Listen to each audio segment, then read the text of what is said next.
Como nós temos feito a primeira parte, a parte de escatologia, todos ficam no tempo. Podemos falar tempo agora? Glória a Deus por isso. Semana passada, nós finalizamos a aula falando sobre as três funções de Jesus Cristo, como profeta, como sacerdote e como rei. Podemos também perceber que algumas vezes a vinda do Filho do Homem, a vinda do futuro Rei Redentor é identificada com a vinda de Deus ao povo. Quando a gente fala do Redentor, a gente fala de alguém forte, de alguém poderoso, vindo para salvar o seu povo. E a gente tem de cara, não sei você, mas quando se fala de Redentor, eu já me remeto a Juízes e lembro de Sansão, com aquela força que ele tinha, em que ele arrebentava as coisas, quebrava correntes, guerreava. Conta a história que ele lutou contra os filisteus com uma cabeça de bode, e ele matou mais de 1000 pessoas, e uma queixada de jumento, de bode não, de queixada de jumento. E a gente vai ver que a figura de Cristo, ela é uma figura diferente do que as pessoas esperam, do que as pessoas estavam acostumadas. Mas a figura de Deus, ela é presente na vida do Redentor. Nós temos o primeiro texto que eu quero que você abra, Isaías capítulo 7, verso 14. As Bíblias estão ali, quem não trouxe. Isaías 7.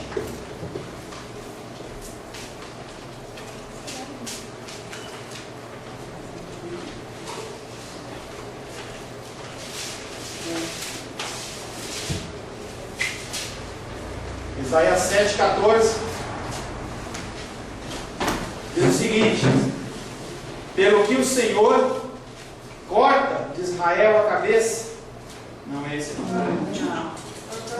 não é 7,14, está no 9,14, perdão. 7,14: portanto o Senhor mesmo vos dará um sinal, eis que a virgem conceberá e dará à luz um filho, e ele chamará Emanuel. Emanuel quer dizer Deus conosco. Então, quando se fala em Redentor, a gente vê a figura de Deus conosco. Onde se cumpriu isso? Nós vamos começar a ver as profecias e o cumprimento delas. Mateus 1:23. Agora vocês querem a gente fechar? Mateus 1:23.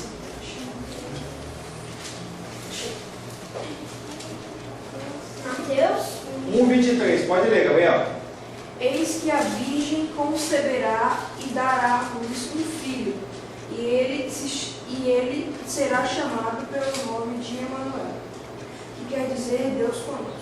Tá, então você vê como é linda a palavra de Deus. Ela foi profetizada lá em Isaías, centenas de anos antes de Cristo nascer, e aí ela vem se concretizar em Mateus.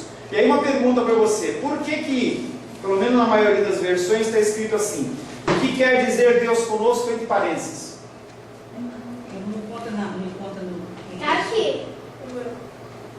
Mas se você olhar nos escritos originais, você não encontra isso, tá? Então isso aqui foi uma observação que alguém fez, uma tradução, digamos assim, do que significa o Emanuel. Fala, senhor Agostinho. Então quer dizer que toda vez que você vê um texto na Bíblia, não é só esse, tem alguns outros, que ele tiver entre parênteses, e que ele ali está dizendo que o texto não está na maioria dos escritos. Porque quando você vai fazer uma tradução da Bíblia, você pode pegar ou escritos mais velhos, muito mais velhos, ou então os escritos que têm maior quantidade. Os que têm maior veracidade, que são os mais confiáveis, são aqueles que são mais antigos. E não é porque tem muita quantidade que quer dizer que ele é o mais fiel. O mais fiel são os mais antigos. Quanto mais antigo, quanto mais perto de quando ocorreu o evento, a possibilidade, segundo os teólogos, de ser aquilo ser mais verdade, ela é muito maior do que você ter um monte de escritos escrito agora 100, 200 anos atrás. Então as pessoas, os teólogos, eles consideram os livros que são mais antigos, eles mais confiáveis. Então toda vez que você vê entre parênteses, você fala assim: isso aqui ou é uma observação, ou então não estava nos escritos antigos. Tá? Perguntas, alguma coisa? E aí, a gente falou dessa figura de Cristo como Redentor, que antecipadamente eles pensavam como uma pessoa forte, mas em Isaías que ele é considerado o quinto evangelho. Nós temos 4 evangelhos no Novo Testamento, mas o livro que mais fala de Jesus no Antigo Testamento é o livro de Isaías. Então você, dentro de Isaías, você vai ver muita profecia, muito texto se referindo a Cristo. E aí Isaías ele vem mostrando que a figura de Cristo não é uma figura de um homem forte, não é a figura de um homem libertador dentro dos nossos padrões que a gente imagina. Isaías 53, verso 5. Vamos ver como é que Isaías descreve. Isaías 53, 5. Como que Isaías descreve o Messias que haveria de vir? 53, 5, achei. 53, verso 5. Só um minutinho que você já lê. Tá. Mas ele foi ferido pelas nossas transgressões e moído pelas nossas iniquidades. O castigo que nos traz a paz estava sobre ele.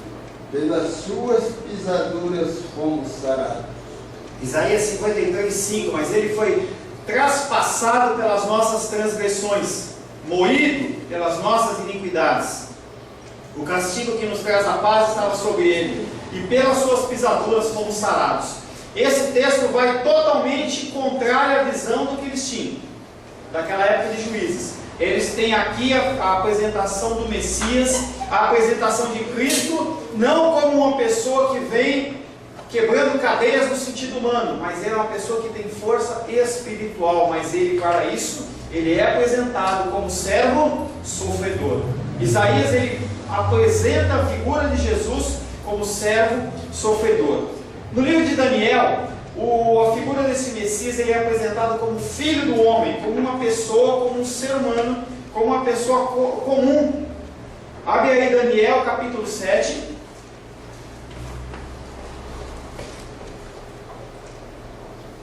Daniel 7, verso 13 e 14.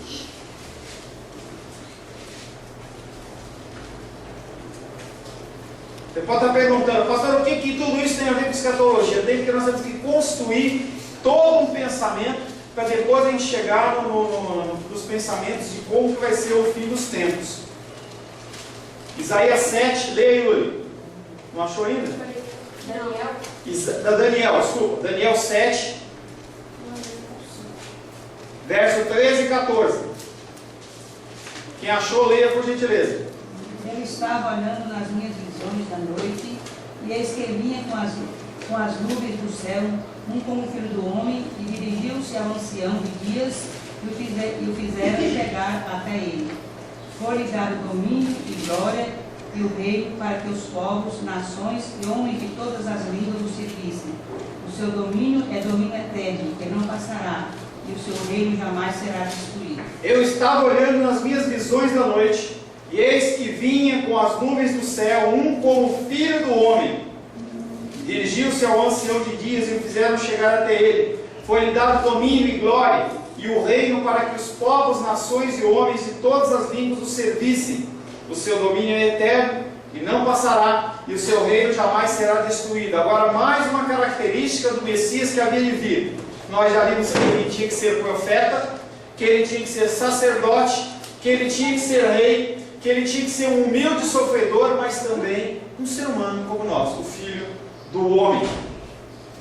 E aí a gente começa a perceber que coisas foram profetizadas e coisas começaram a acontecer. Realidades que eram aguardadas pelo povo judeu antes de Cristo nascer. Havia algumas coisas que eles aguardavam. Primeiro, a vinda do Redentor vindouro. Como nós já falamos, o pensamento deles não era um pensamento de alguém que vinha libertar espiritualmente. Eles imaginavam alguém forte. Então eles aguardavam a vinda do Redentor que iria salvá-los, que iria novamente unir as tribos. Eles aguardavam o reino de Deus. Eles aguardavam a nova aliança. Qual foi a antiga aliança? Quando foi estabelecida a antiga aliança?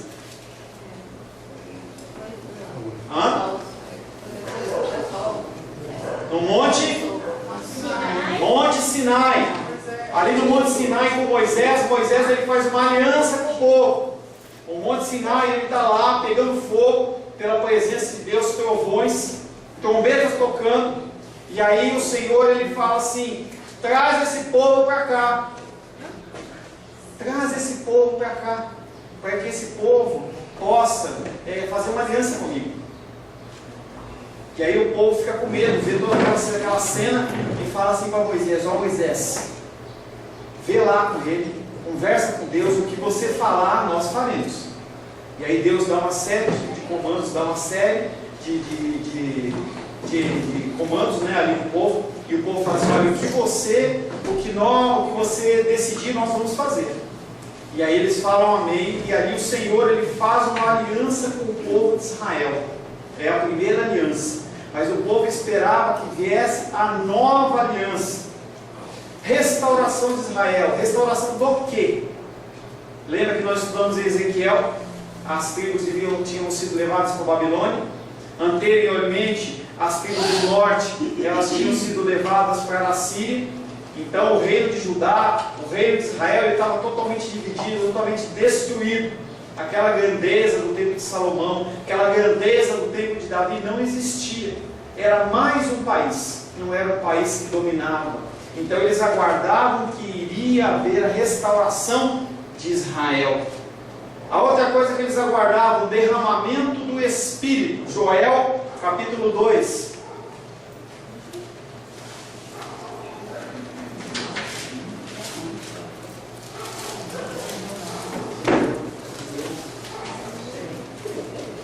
Joel, capítulo 2, depois de Daniel, logo depois. Daniel, Oséias, Joel, capítulo 2, verso 28. Leia, Yuri. Eu ainda não achei. Não achou ainda? Então quem achou, lê. E acontecerá depois que derramarei o meu espírito sobre toda a carne. Vossos filhos e vossas filhas profetizarão. Vossos velhos sonharão e vossos jovens terão visões. Eles aguardavam que houvesse esse derramamento do Espírito, em que as pessoas de Israel, elas não teriam apenas a palavra no sentido literal, mas elas teriam a palavra gravada nos seus corações.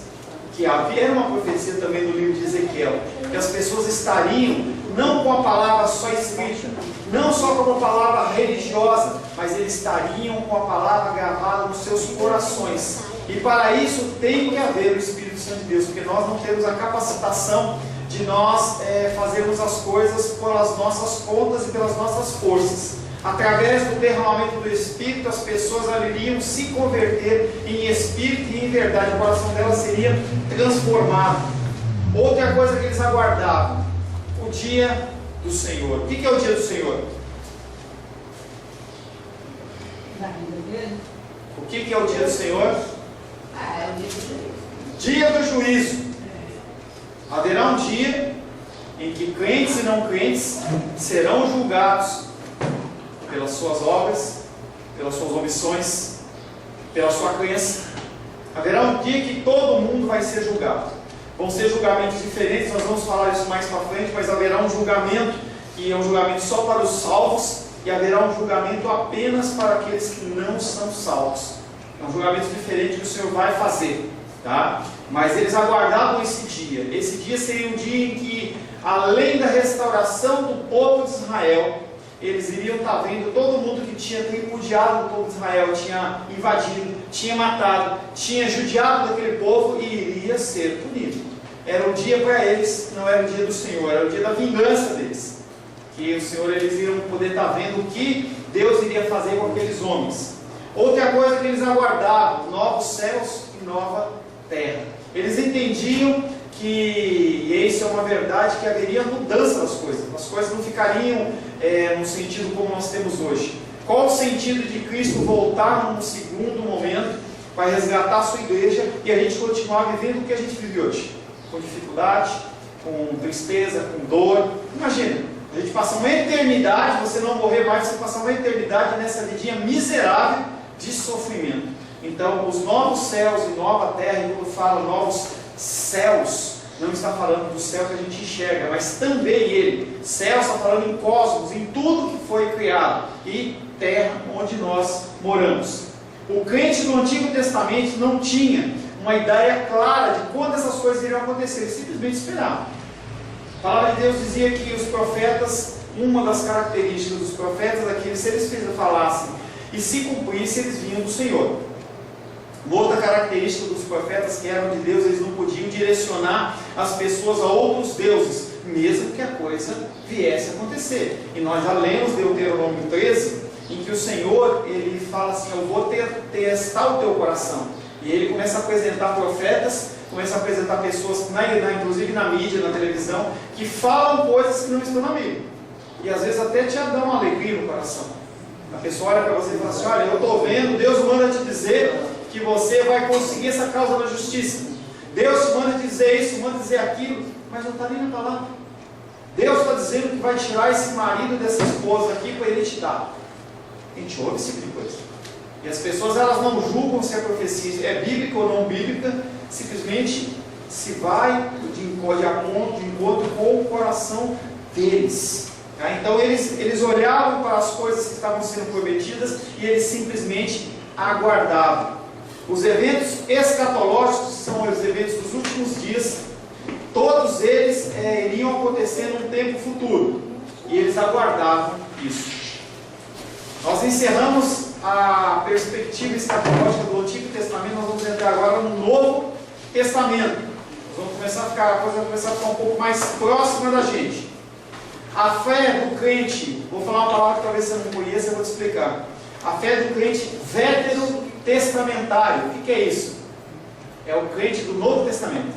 Tá? Então, quando você quiser falar, você vê a palavra veterotestamentário, você está falando de uma pessoa que é do Novo Testamento para frente. É um termo de teologia. Já que nós estamos estudando teologia, eu vou ensinar alguns termos para você não se assustar quando você vê isso escrito em algum lugar. A fé do crente veterotestamentário, do Novo Testamento, ela era orientada. Orientada pelo quê?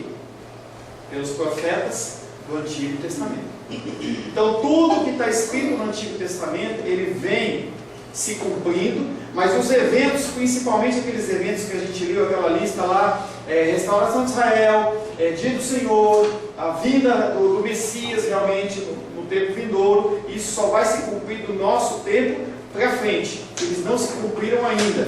Então as pessoas, elas olham para o Antigo Testamento aguardando o cumprimento das coisas. Reis Magos, lembra dos Reis Magos? Os Reis Magos, eles olhavam para as profecias de Isaías e outros profetas e começaram a fazer uma série de contas e conseguiram, orientados pelo Espírito do Senhor, falar assim, é nessa época, vai ser em tal lugar, e cada coisinha dessa está sinalizada na Bíblia, e eles foram descobrindo essas coisas e chegaram. Então as pessoas, elas são orientadas pelo Antigo Testamento. O Antigo Testamento ficou para trás e você não olha mais? Sim ou não? Não, ele continua valendo, continua vivo, porque tanto o Antigo Testamento como o Novo Testamento é a palavra de Deus, e a palavra de Deus é Jesus Cristo. Jesus Cristo, ele é passado, ele é presente e ele é futuro. Se você quiser saber alguma coisa de Cristo, está aqui. E aí eu estava na quinta-feira estudando com a Carol e a gente perguntou, isso aqui algum tempo vai passar? Quando a gente estiver nos céus, isso aqui vai valer ainda? Sim ou não? Claro que vai, porque é a palavra de Deus, ela sempre vai valer. Porque isso aqui chama-se Bíblia, chama-se Palavra de Deus, chama-se a palavra do Deus vivo encarnada, Jesus Cristo. Então, o que está aqui sempre vai valer. A gente vai estar no céu, lógico que você não lá no céu, quando a gente estiver com o Senhor, ou quando a gente descer de novo, a gente vai voltar a estudar isso. Todas as coisas que estão aqui vão ter sido cumpridas, mas elas não vão deixar de ter validade. Como já vimos, ele aguardava por um número de eventos que iriam acontecer. A gente já leu. Quais são? A gente fala rapidamente. Redentor vindouro, Reino de Deus, Nova Aliança, Restauração de Israel, derramamento do Espírito, dia do Senhor, os novos céus e nova terra. Derramamento do Espírito, quando se cumpriu? Pentecostes.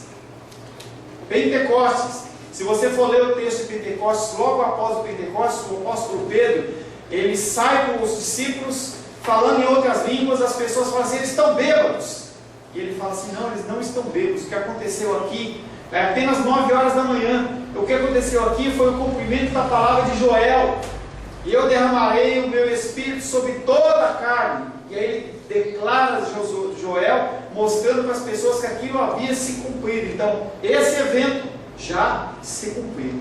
Talvez para o povo de judeu ainda não tenha se cumprido, porque eles ainda aguardam a vinda do Messias, eles ainda aguardam a restauração de Israel e uma série de coisas. A esperança escatológica estava na expectativa pelo Redentor vindouro. No caso dos judeus, para eles não veio ainda. Eles ainda não entendem que Cristo é o Redentor, porque eles esperavam que Cristo fosse forte, que ele fosse aquele como Sansão que quebrasse cadeias, que ele fosse destruindo tudo e levantasse o povo de Israel como um grande rei. Não era essa a ideia de Deus. Então eles continuam aguardando. Nós podemos observar essa esperança da vida de Cristo em 2 textos em especial. Lucas 2:25.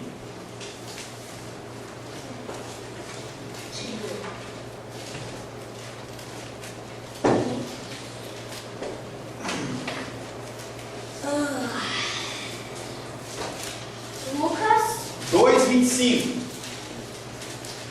Achei, senhor. Bora.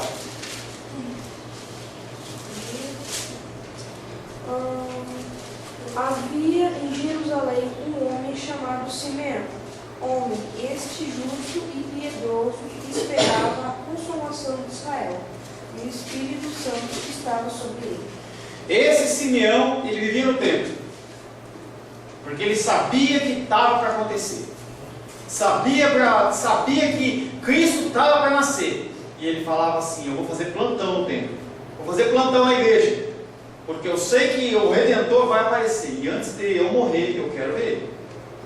E aí nesse texto, entendeu, tem a figura de Simeão, e ele estava lá no templo, aguardando, novamente, Lucas 2:25, deixa eu ler. Havia em Jerusalém um homem chamado Simeão. Não haviam vários homens, não haviam muitos homens, havia um homem chamado de Simeão, este justo e piedoso, que esperava a consolação de Israel, e o Espírito Santo estava sobre ele. Por causa da figura do Espírito Santo sobre ele, ele consegue identificar a chegada da vida do Filho do Homem, na vida de Cristo. Outra pessoa que esperava no templo ansiosamente, o mesmo Lucas, só que verso 38. Posso ler? Pode. E chegando naquela hora, dava graças a Deus e falava a respeito do menino a todos os que esperavam a redenção de Jerusalém. Lê do 36, 36. Do 36 até 38? É. Havia uma profetisa chamada Ana, filha de Fanuel, da tribo Azer, avançada em dias, que vivera com seu marido 7 anos, desde que se casara, e que era viúva de 84 anos. Esta não deixava o templo, mas adorava noite e dia, em jejuns e orações. E chegando naquela hora, dava graças a Deus e falava a respeito do menino a todos os que esperavam a redenção de Jerusalém. Essa Ana, mulher de Israel, da filha de Israel, de Azer, profetisa do Senhor, casou. Depois de 7 anos o marido dela morreu. E ela ficou viúva por 84 anos. E a partir dali ela tomou como medida de vida dela aguardar a vida do Senhor. E a palavra de Deus diz que ela ficava dia e noite adorando o Senhor com jejuns e orações, aguardando a vinda do Filho do Homem. E aí o Senhor, quando aparece, aqueles dois têm o prazer de ver concretizada nas suas vidas esse sentimento, essa profecia que havia que Cristo iria chegar. Na era do Novo Testamento, as bênçãos espirituais desfrutadas eram mais abundantes do que nos dias do Antigo Testamento. Por quê? Porque quando veio a vinda de Jesus Cristo, as coisas começaram a se cumprir uma atrás da outra, em especial na vida dele. O conhecimento do plano redentor de Deus está largamente enriquecido. A frente do crente do Novo Testamento está muito aprofundada, é mais profunda, porque você começa a ver a profecia e ver a coisa se cumprindo. A nossa fé ela é estimulada através do testemunho também. Quando as pessoas testemunham, você fala assim, então, se aconteceu com ele, pode acontecer comigo. É claro que se você não tiver a palavra de Deus, essa fé não fica. É uma fé apenas momentânea, é apenas uma fé emocional. Eu posso dar um testemunho de vitória para você, que você ficar bem emocionado, achar que aquilo pode acontecer na sua vida, mas na hora que você está passando pela mesma luta, você vai ver que aquilo não acontece, e acontece de uma maneira diferente com você. É por isso que a palavra de Deus é o único firmamento da fé. A compreensão das dimensões do amor de Deus foi revelada em Cristo. Cristo ele revela não a sua pessoa, ele não revela as coisas dele, ele revela o Pai. Ele vem para glorificar o Pai. A função dele é exatamente glorificar o Pai. O Novo Testamento possui, assim como o Antigo, uma visão fortemente orientada pelo futuro, sempre olhando para o futuro. A palavra de Deus não é uma coisa que você fica olhando para trás. O cristão ele não é uma pessoa que tem que olhar para o passado, ele tem que olhar para o futuro, sempre aguardando a manifestação do Senhor nas suas vidas. Há uma compreensão profunda de que a obra redentora do Espírito Santo agora é apenas um prelúdio do que vai acontecer. Atos 1:8. Vamos ler Atos 1:8.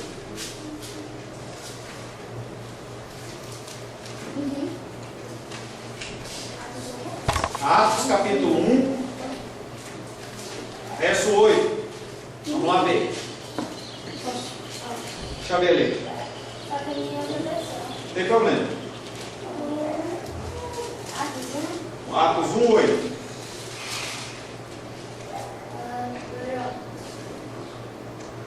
Porém, quando o Espírito Santo descer sobre vocês receberão o poder e serão minhas testemunhas em Jerusalém, em toda a Judéia e Samaria e até nos lugares mais distantes da terra.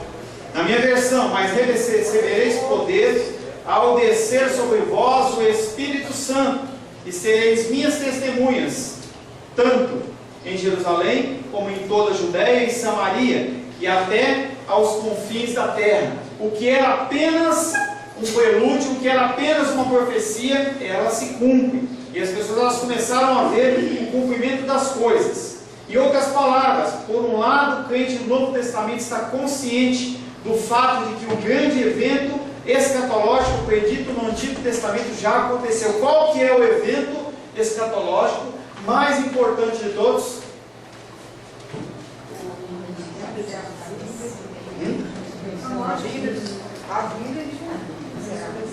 Nascimento de Cristo. O nascimento de Cristo é a coisa mais importante de previsão, porque a partir do cumprimento dessa previsão, as outras coisas elas vão se desenrolando. Se Cristo não tivesse vindo, nada do que aconteceu do Novo Testamento para frente, ele poderia ser possível, porque todas as coisas estavam amarradas com a vinda do Filho do Homem, com a vinda de Cristo. Então eles sabiam que tinha acontecido a coisa mais importante. As outras coisas elas simplesmente iriam sendo desenroladas. Quando mudamos para o Novo Testamento, nós passamos do clima da previsão para o cumprimento. As coisas começaram a acontecer numa velocidade mais rápida.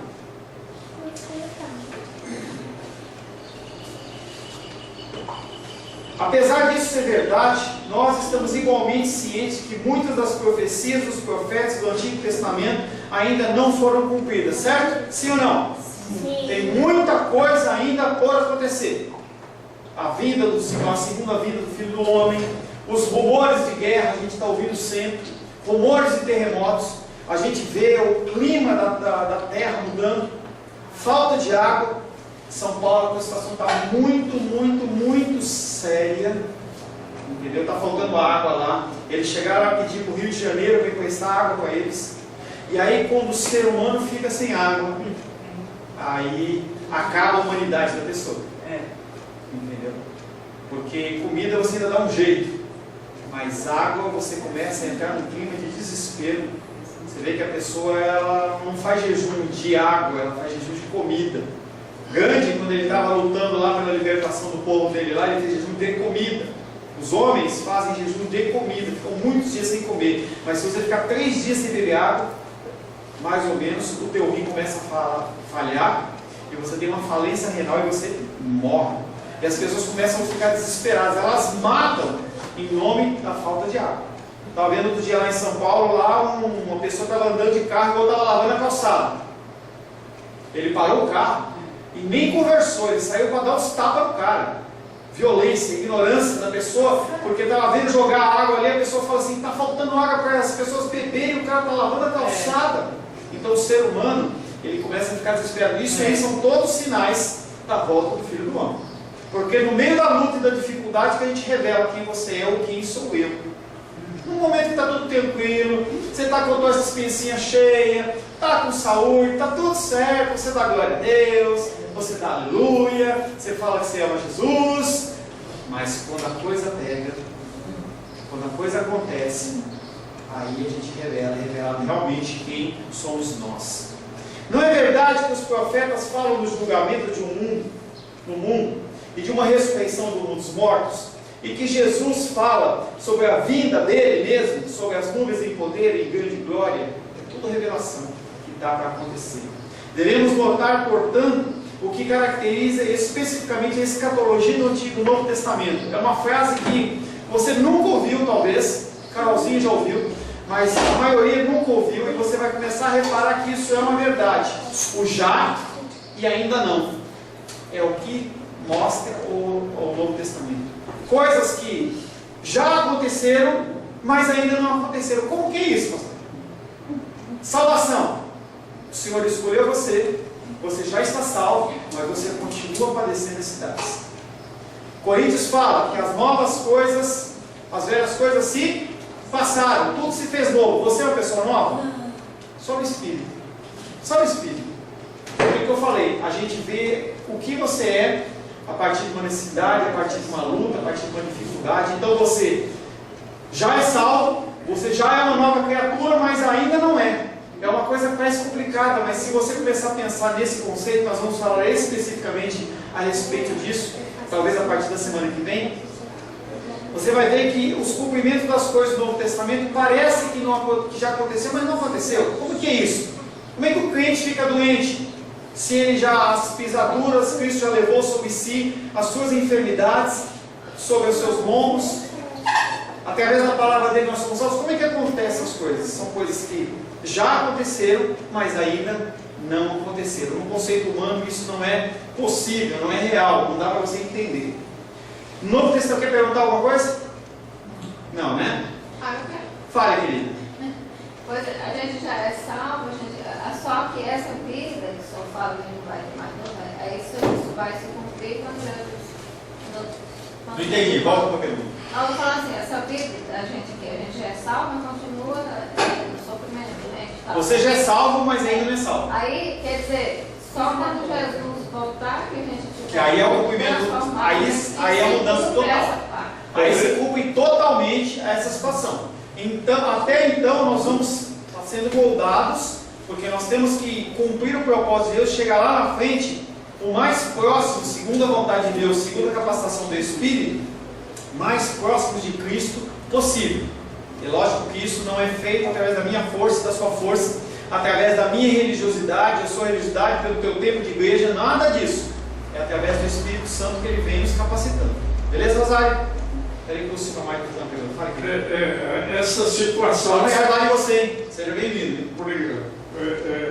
Eu agradeço as suas orações e dos demais irmãos que têm torcido por mim. Amém. Fale. Essa situação é aquela salvação de direito, mas não de fato, que essa situação de fato é a situação concreta. Perfeito. Quando ele vier, aí se concretiza essa segunda fase da salvação aos que merecem. Mesmo sendo salvo já. As pessoas já são salvas agora. De direito, mas não de fato. Mas você tem, é uma herança. É como se fosse, por exemplo, uma herança. Nós vamos falar um pouquinho sobre isso. Quando os pais que têm alguma posse, você deixa uma herança para a pessoa e ela vai assumir isso aí depois da morte da pessoa, ou uma incapacitação, alguma coisa desse tipo. Mas aquilo já está escrito. A menos que seja alterado no âmbito humano, aquilo vai acontecer. No âmbito espiritual, não tem alteração. O Senhor definiu, está definido. Faria, fala. Eu ia dizendo assim, o exemplo disso, de ser e não ser, é que eu fui chamado, você foi chamado, nós fomos chamados, Judas foi chamado. Judas, querido, ele não foi chamado. Ele foi chamado para ser apóstolo. Ele foi chamado para ser. A situação de Judas é uma situação bem delicada. Porque quando você olha para Judas, ele tinha uma profecia, eu não tenho de cabeça, mas tinha uma profecia lá atrás que dizia que haveria um homem que era melhor que ele não fosse nascido, que seria aquele que iria trair Cristo. Então, Judas cumpriu o propósito de trair Jesus. Jesus Cristo, ele não foi enganado, ele não foi pego de surpresa, ele escolheu como cumprimento da vontade de Deus. Mas humanamente falando, ele estava no meio, Sim. como nós estamos aqui. Sim. Acreditando que... Todos nós estamos aqui acreditando que nós somos salvos, que nós somos escolhidos de Deus. Só vamos ter essa certeza, como o irmão Sinomar falou, de fato, quando você olhar assim, tiver plaquinha assim no lugar, não sei se vai ser assim, tem uma plaquinha assim, salvos, não salvos. Você olhar e falar assim, não tem jeito mais, eu estou aqui, Cristo está no barco aqui e eu não saio mais daqui, não tem como. Esse será o dia final mesmo. É como o senhor disse da herança, depois da morte do autor da herança, isso aí, quando se concede antes, chama-se adiantamento da legítima. Então nós tivemos um adiantamento da legítima, mas não foi consolidado pelo inventário. Perfeito, exatamente isso. E aí é engraçado que quando você começa a olhar a palavra de Deus, você vê como ela é ligada com as coisas nossas. O direito, ele é baseado na Bíblia. Se você olhar os conceitos da Torá, de Gênesis, Êxodo, Levítico, Número, Deuteronômio, quando eles falam, ali você vê muita legislação social, muita legislação civil, coisa de relacionamento, como está tudo lá. Isso que o irmão Sinomar está falando, ele está falando dentro do campo legal, mas isso está escrito no campo bíblico. E as pessoas, se elas atentarem para a palavra de Deus, elas vão descobrir as coisas. Por exemplo, por muitos e muitos e muitos anos as pessoas falavam, a terra ela é chata. E aí tinha aquele entendimento de que o barco, se ele estivesse andando, navegando, e não tomasse cuidado, ele caía pela borda, caía num vazio. Mas a Bíblia já falava que a terra era redonda. E aí lá na frente, o ser humano chega a uma conclusão através dos cálculos, mas a Bíblia já estava falando. Tá? Então é interessante essas ligações. Mas alguém ia falar?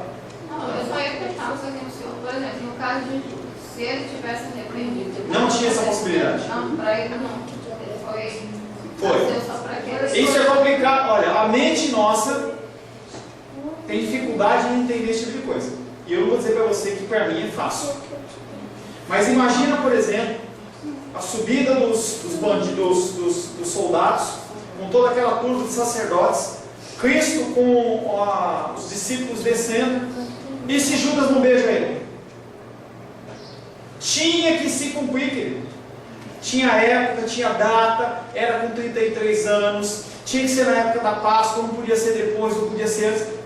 Judas, ele foi... É difícil você engolir isso, porque para mim também é. Judas, ele foi selado com isso. O propósito dele era esse. Inclusive, o filho da perdição. Quando Cristo o convocou para ser apóstolo, ele já foi com aquela missão. Que Cristo sabia que se cumpriria as Escrituras através daquele homem naquela oportunidade. É difícil? Claro que é difícil. Porque a gente tem essa ideia assim, Deus ele é amor, mas ele é justiça. É complicado. Eu não vou dizer para você que é fácil. Mas imagina Judas se arrependendo ali na subida do monte. O que ia acontecer? Cristo não ia ser crucificado?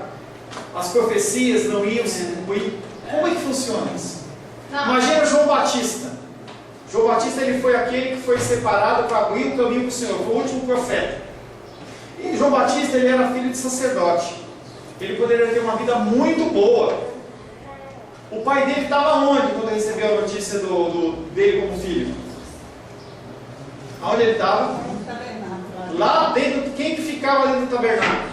Sacerdote. Não era qualquer um, não. Ele não era qualquer sacerdote. Então ele era uma pessoa que tinha uma vida. É como se você tivesse um exemplo bem bobo. Tabelião. Sabe o tabelião? Isso aí é um negócio que passa de pai para filho. É um negócio que a pessoa é rica. É como se o pai dele fosse tabelião e falasse assim, não quero. Ele, quando vai para o deserto, quando ele se veste com pele de camelo, quando ele vai comer mel silvestre, faz todas aquelas coisas, ele abandona tudo para servir. Imagina aquele homem que foi separado por Deus para abrir o caminho do Senhor, para ser aquele que iria revelar Cristo, aquele que iria batizar o Filho do Homem, e tinha toda uma série de profecias. Ele falasse assim, cansei do deserto, eu vou ser sacerdote de novo. Ele não podia fazer isso. Ele tinha um propósito a se cumprir. Então a palavra de Deus em Jó 42:2, eu gosto dessa passagem, eu decorei ela rapidinho. Os planos do Senhor não podem ser frustrados de maneira nenhuma. Se Deus falou, vai acontecer. É por isso que a gente recebe palavras proféticas de pessoas que não foram chamadas por Deus e está assim. Ele olha para você, vê você passando uma dificuldade, que nem eu tenho acompanhado no Sinomar, com os problemas de enfermidade dele. A coisa que talvez ele queira mais ouvir, além das coisas espirituais, ele fala assim, olha, Deus está mandando dizer para você que você vai ser curado de todas as suas enfermidades. Você vai ser como um menino. Opa! Coisa que vem para o coração assim, entendeu? Ontem eu vi a irmã dos Reis lá na reunião de mulheres, com aquela dificuldade dela de sono. Alguém fala assim, olha, você vai, a partir de amanhã, você não vai ter mais isso. O coração se alegra. E aí não se cumpre. Você fala assim, e aí? Mas não foi Deus que falou? Como é que aconteceu? Nunca foi Deus que falou, foi o homem que falou. Porque o homem, ele vê a tua necessidade, ele vê o desejo do seu coração, e ele simplesmente fala para te agradar. É o que acontece. As pessoas, outro dia eu estava com uma pessoa na internet, e a pessoa perguntava para mim assim, eu tenho assistido de vez em quando as suas pregações, não deixa eu bater a mão, eu tenho visto suas pregações, mas eu pergunto para você, onde estão os milagres? Porque na minha igreja tem. Onde estão as curas? Porque na minha igreja tem. Eu estou pregando a palavra de Deus. Ouvi outro dia um outro pregador que falou assim, haverá o tempo, Thales, sabe aquele cantor Thales Roberto? Ele falou assim, haverá um dia em que haverá tanta unção na igreja que não vai nem precisar para pregar mais a palavra de Deus. Misericórdia! Misericórdia! A pessoa está falando de coisas emocionais, não existe isso. Não haverá esse tempo. Pode até haver um tempo desse, mas eu não quero fazer parte dele não. Fale, Carol. Assim, só para... Não sei se essa a dúvida deve dar usar em relação assim, existem realmente os filhos para perdição. Nem todo mundo vai ser salvo, não é porque a gente não pregou para eles, é porque eles foram escolhidos para não ser salvos. Não, assim... E é complicado. Eu falo assim, depois que ele fez aquilo, ele não arrependeu de ter feito, ou se ele tivesse arrependido, ele não tinha essa possibilidade. Não tem a parábola também do joio e do trigo? Existem os joios, vão existir mesmo. Dentro da casa do Senhor existe joio e trigo. E aí eles falam assim, vamos arrancar o joio. Fácil, né? As pessoas falam nas igrejas, Deus vai fazer uma limpeza na igreja. Você já ouviu isso? Deus, aí, Sebastião, Deus vai fazer uma limpeza na igreja. Joio e trigo, a palavra do joio e trigo diz o seguinte, Jesus Cristo falando, então eu acho que não é pregador que pode desfazer o que Jesus Cristo está falando. Jesus Cristo falou, deixai crescer o joio e o trigo. No dia do Senhor haverá ceifa, e aí vai ser separado o molho do trigo e o molho do joio. O trigo, o joio vai ser o que? Queimado. Então as pessoas elas vão estar na igreja achando que estão sendo salvas, que são salvas e não são salvas. Porque a gente tem que dar fruto. Não adianta você ser um religioso que você vem na igreja e não faz nada. A gente tem falado bastante sobre isso. Você tem que dar fruto. Nós temos que dar fruto. Esse conceito, entendeu, do filhos para a perdição, não é um conceito fácil de você entender, mas ele existe. Ele existe. Porque se você não entender, mesmo com dificuldade isso, você vai falar assim: Jesus Cristo, ele não é poderoso o suficiente. O sangue de Cristo, porque está dizendo lá que o sangue de Cristo purifica os pecados, então ele não é suficiente para purificar os pecados. Ele não é capaz. Deus, ele fala assim: olha, fulano vai ser salvo, e aí você olha no seu pequenez e fala assim: não, Cristo, eu não vou não. Como é isso? Deus Todo-Poderoso fala: vai acontecer e não vai acontecer. E aí você tem que entender que a Bíblia, ela não contém a palavra de Deus. A Bíblia é a palavra de Deus. E o que está escrito aqui, segundo ela mesma, vai se cumprir na sua integralidade. Nem uma vírgula, nem um tio, nada vai deixar de se cumprir. Amém? Amém.